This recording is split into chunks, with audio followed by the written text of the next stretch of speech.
रहे सदा सिंधु जी छोली, मारवड़न जी मिठड़ी बोली। रहे सदा सिंधु जी छोली, मारवड़न जी मिठड़ी बोली। गली गली ऐं घर घर गूंजन सिंध अमर जा नारा नारा नारा।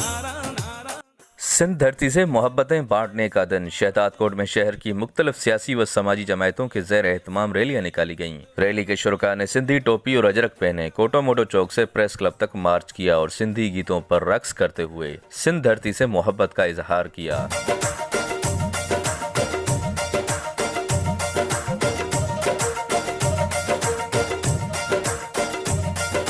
इस मौके पर रैली के शुरका का कहना था कि योम सकाफत हमारे लिए ईद की मानंद है और ये दिन सदियों पुरानी सकाफत को उजागर करने के लिए मना रहे हैं।